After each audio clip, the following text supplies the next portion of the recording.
NS21 news ಚಾನೆಲ್ಗೆ ಸ್ವಾಗತ. Narasingarao circle ಸಾರಥ್ಯದಲ್ಲಿ NS21 ನ್ಯೂಸ್ ವೀಕ್ಷಿಸಿರಿ. ಭೂ ಹಕ್ಕು ವಂಚಿತ ರೈತರಿಂದ ಅಹೋರಾತ್ರಿ ಸರದಿ ಉಪವಾಸ ಸತ್ಯಾಗ್ರಹ, ಸೂಕ್ತ ಪರಿಹಾರ ಹಾಗೂ ಉದ್ಯೋಗಕ್ಕೆ ಆಗ್ರಹ.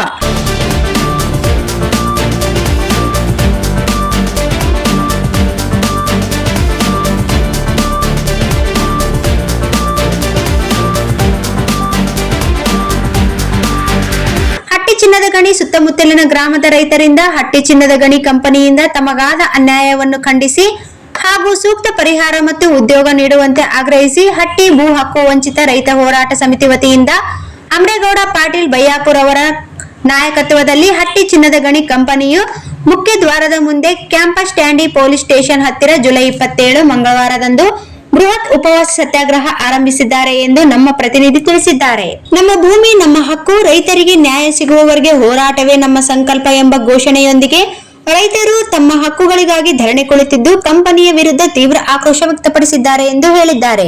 ರೈತರ ಪ್ರಮುಖ ಬೇಡಿಕೆಗಳು ಇಸಿ ದಾಖಲೆ ತಿದ್ದುಪಡಿ ಅಥವಾ ನಷ್ಟ ಪರಿಹಾರ. ಹಟ್ಟಿ ಚಿನ್ನದ ಗಣಿ ಎಂದು ನೋಂದಾಯಿಸಿಕೊಂಡಿರುವ ಕಂಪನಿಯು ಸುಳ್ಳು ದಾಖಲೆಗಳನ್ನು ಸೃಷ್ಟಿಸಿ ಇಸಿಯಲ್ಲಿ ಹಟ್ಟಿ ಚಿನ್ನದ ಗಣಿ ನಮ್ಮ ಜಮೀನಿನ ಮೇಲೆ ಕಂಪನಿ ಅಕ್ರಮವಾಗಿ ಹಕ್ಕು ಸ್ಥಾಪಿಸಲು ಹೊರಟಿದೆ.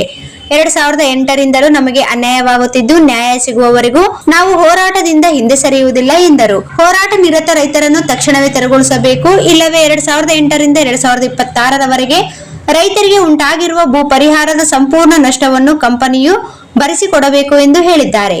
ಉದ್ಯೋಗ ಹಾಗೂ ಪರಿಹಾರ. ಗಣಿ ಗುತ್ತಿಗೆ ವ್ಯಾಪಾರಿಯಲ್ಲಿರುವ ಉಳಿದ 400 ಎಕರೆ ರೈತರ ಪಟ್ಟ ಜಮೀನನ್ನು ನಿಯಮಾನುಸಾರ ಭೂಸ್ವಾಧೀನ ಮಾಡಿಕೊಂಡು ಭೂಮಿ ಕಳೆದುಕೊಂಡ ರೈತರ ಕುಟುಂಬಗಳಿಗೆ ಕಂಪನಿಯಲ್ಲಿ ಉದ್ಯೋಗ ಹಾಗೂ ಸೂಕ್ತ ಪರಿಹಾರ ಕಲ್ಪಿಸಬೇಕು ಎಂದು ಹೋರಾಟ ಮನವಿ ಮಾಡಿದರು. ಸತ್ಯಾಗ್ರಹದ ಸ್ಥಳದಲ್ಲಿ ನೂರಾರು ಜನರು, ರೈತರು, ಸಾರ್ವಜನಿಕರು ಭಾಗವಹಿಸಿದ್ದರು. ಸ್ಥಳೀಯ ಜನಪ್ರತಿನಿಧಿಗಳು ಮತ್ತು ಅಧಿಕಾರಿಗಳು ತಕ್ಷಣವೇ ಮಧ್ಯಪ್ರವೇಶಿಸಿ ತಮಗೆ ನ್ಯಾಯ ದೊರಕಿಸಿಕೊಡಬೇಕೆಂದು ರೈತ ಹೋರಾಟ ಸಮಿತಿಯು ಒತ್ತಾಯಿಸಿದೆ.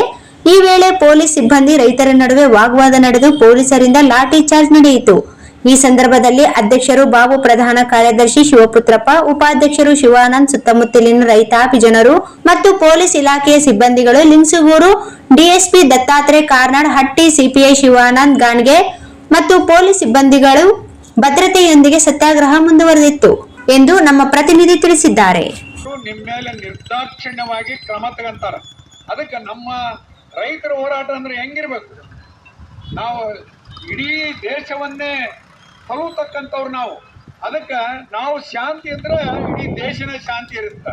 ಅದ್ರ ಸಲುವಾಗಿ ನಮ್ಮದು ನ್ಯಾಯಯುತವಾಗಿದ್ರೆ ಆ ಬೇಡಿಕೆ ಈಡೇರಿಸ್ತಕ್ಕಂಥ ಕೆಲಸವನ್ನ ನಾನು ಮಾನ್ಯ ಮುಖ್ಯಮಂತ್ರಿಗಳ ತನಕ ತೆಗೆದುಕೊಂಡು ಹೋಗ್ತೇನೆ.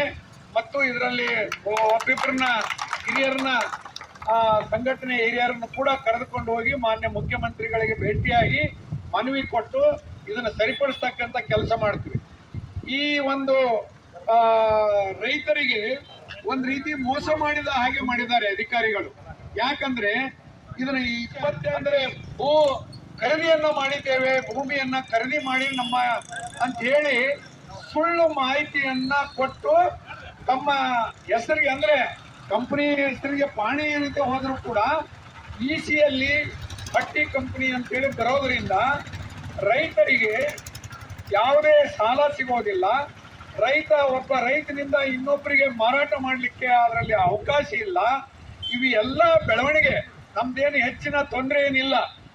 ಈ ಒಂದು ತೊಂದರೆಯನ್ನ ಸರಿಪಡಿಸ್ರಿ ಅಂತೇಳಿ 15/12/22ರಲ್ಲಿ ಮನವಿಯನ್ನ ಕೊಟ್ಟಿದ್ದೇವೆ.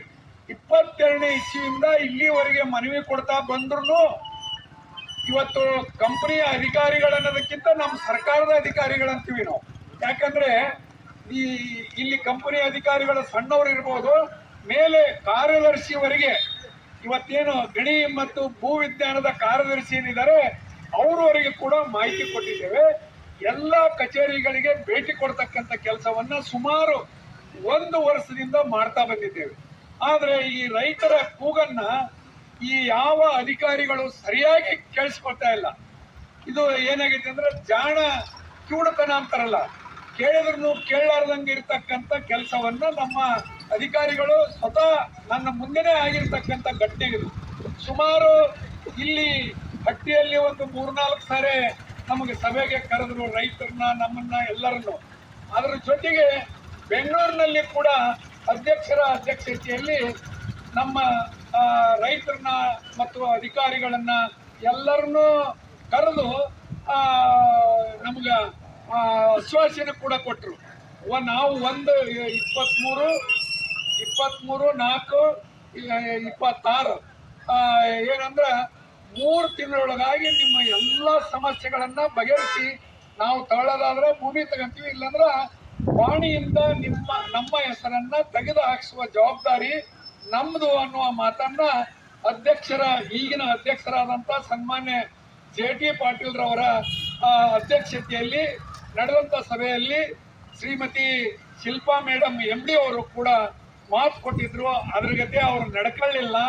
ಮತ್ತು ನಾವು ಅನೇಕ ಸಾರಿ ಇದ್ರ ಮಧ್ಯದಲ್ಲಿ 2 ತಿಂಗಳ ನಂತರ ಈ ಒಂದು ಸಂಘಟನೆಯ ಹೋರಾಟ ಸಮಿತಿಯ ಸರ್ವ ಸದಸ್ಯರನ್ನು ಕರೆದುಕೊಂಡು ನಾನು ಬೆಂಗಳೂರು ಹಟ್ಟಿ 10 ಬಾರಿ ತಿರುಗಿದ್ರು ಯಾವ ಪ್ರಯೋಜನ ಕೂಡ ಆಗಲಿಲ್ಲ. ಕೊನೆಗೆ ಅವರು ಹೋರಾಟಗಾರರು ಇವರು ಕಂಪ್ನಿಯವರು ಇದನ್ನು ಮಾಡೋದಿಲ್ಲ ನಮ್ಮನ್ನ ನನ್ನ ಒಂದು ಮನೋಭಾವನೆಯಿಂದ ಹೋರಾಟಕ್ಕೆ ಇವತ್ತು ಇಳಿದಿದ್ದಾರೆ. ಆ ಹೋರಾಟ ನಮ್ದು ಶಾಂತಿಯುತವಾಗಿರ್ತದೆ ಮತ್ತು ಅನಿರ್ದಿಷ್ಟಾವಧಿವರೆಗೆ. ಯಾಕಂದ್ರೆ ಅವರು ಮೊದಲು 1 ತಿಂಗಳು ತಗೊಂಡ್ರು, 2 ತಿಂಗಳು ತಗೊಂಡ್ರು, ಈಗ ಮೊನ್ನೆ 3 ತಿಂಗಳು ತಗೊಂಡ್ರು.